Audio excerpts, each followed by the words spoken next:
When did we have a material charter development that was interesting? We've had quotes. There's been self-imposed deadlines. There's been stuff. We've had, Adam Stern on. He's talked about grumblings, but I don't think there's any. The last material change was when NASCAR signed their media rights deal. Mm-hmm.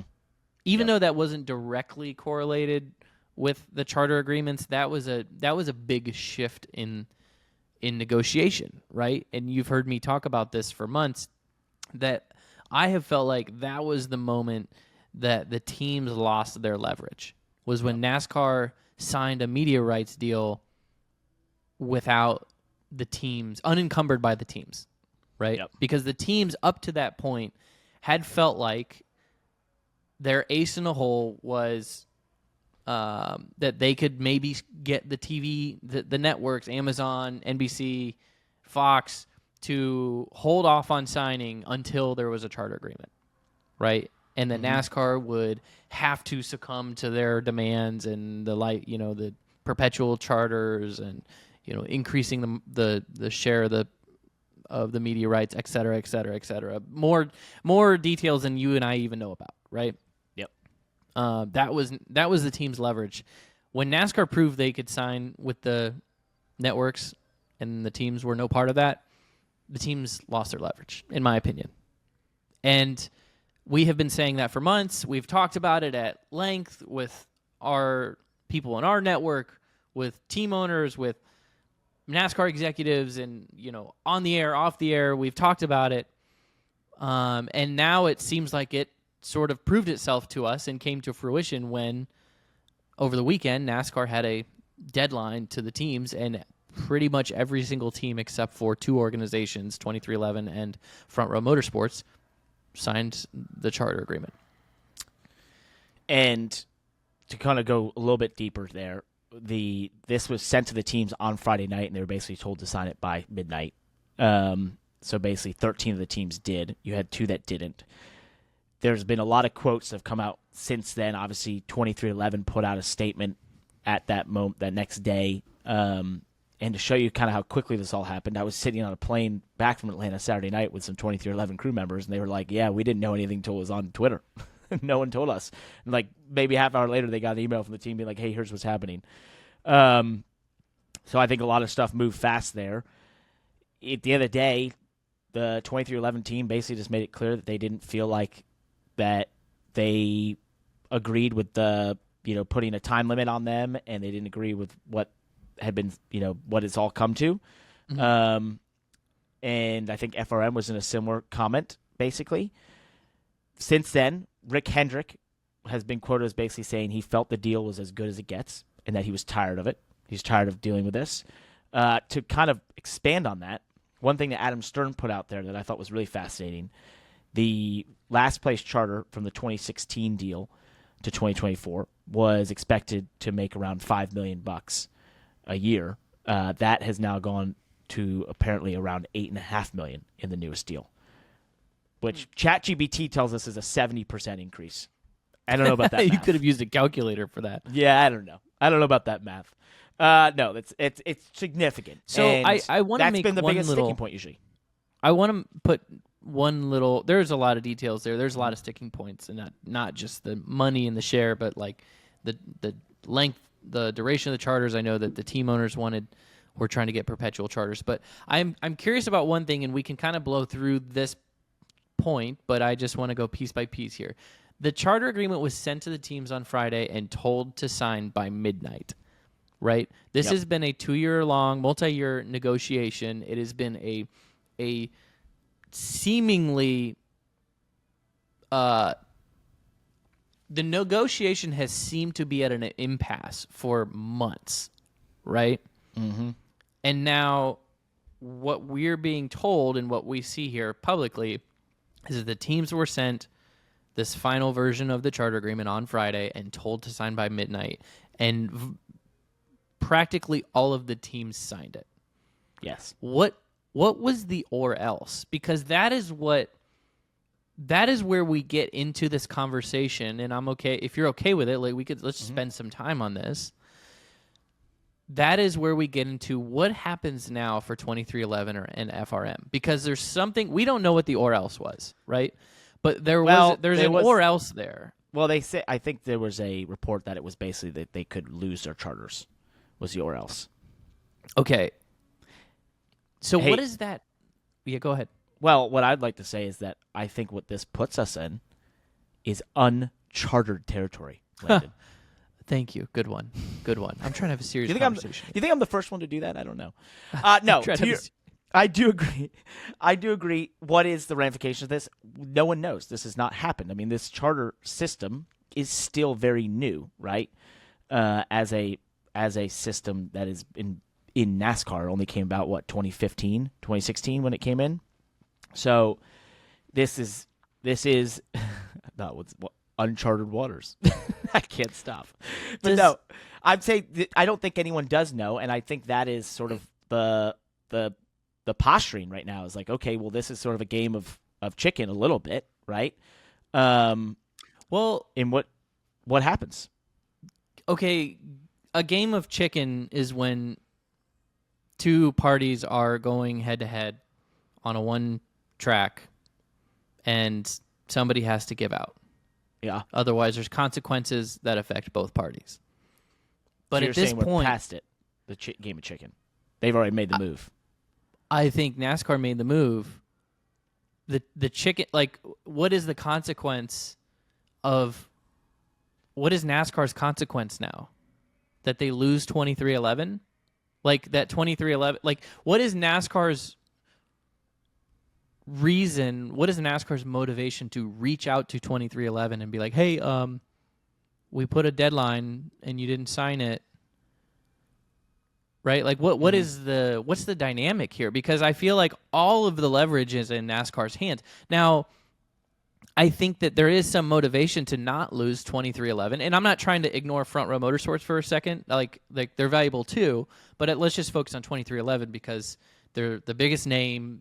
Denny is the loudest voice, right? Like, let's just focus on them. He's kind of painted themselves in a box, it seems like, negotiation-wise, because he's been so against this charter agreement.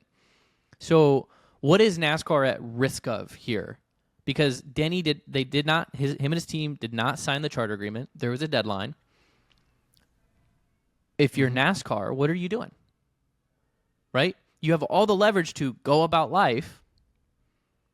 And if 2311, it's up to 2311 to reach out to NASCAR and say, hey, we changed our mind and now we want to sign it. Yep.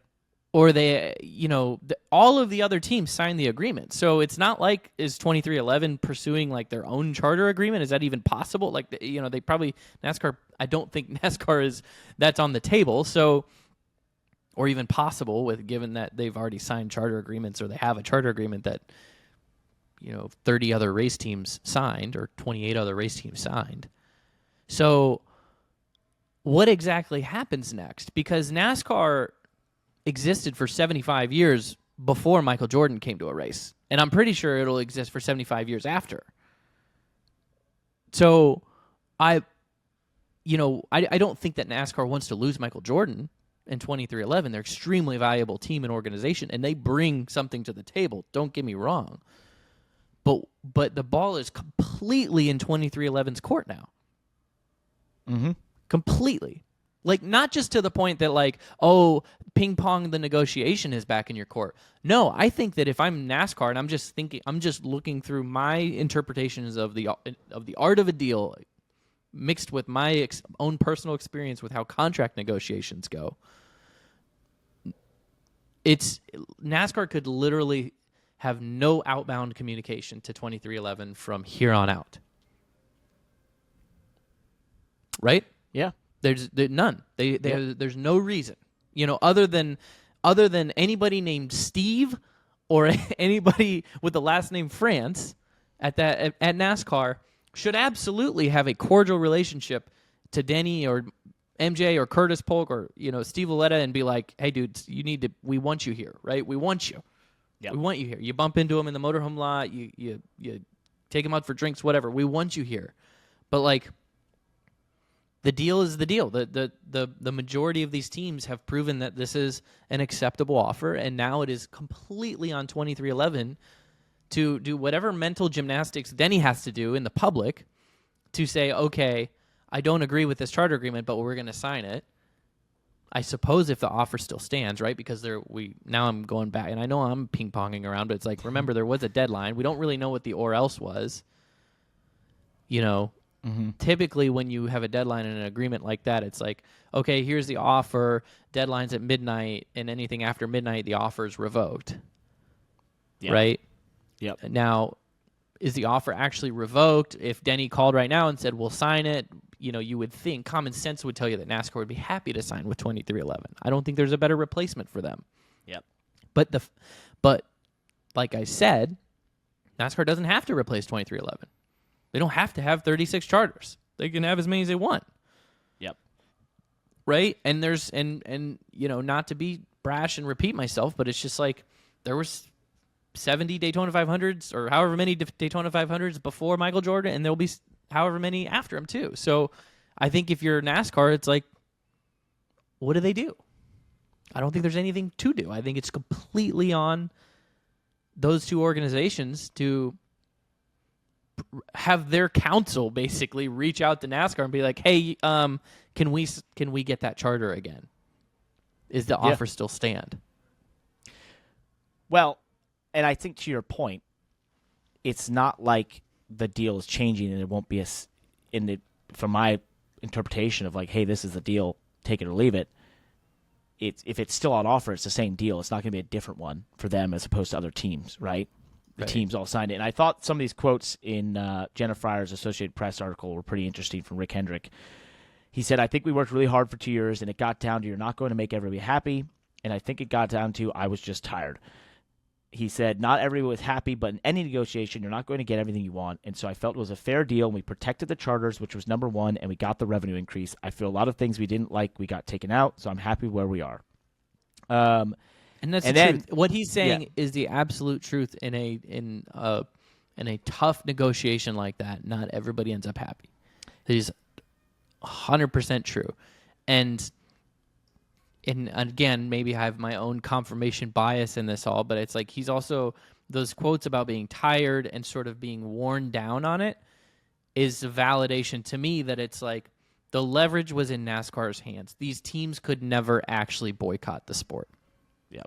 It would have been foolish, and they would have blown up their organizations. They would have blown up their sponsorship agreements. They would have blown up their manufacturer relationships. And at the end of the day, the Daytona 500 would have fielded 40 cars in it with me and you driving for Billy Venturini and Joey Gase and Mike Harmon and Morgan Shepherd and what? Yeah, I mean it's like anybody with a race car would have been made it on the entry list of the Daytona 500, and the show would have gone on, and I'll bet you 9 million people would have still watched.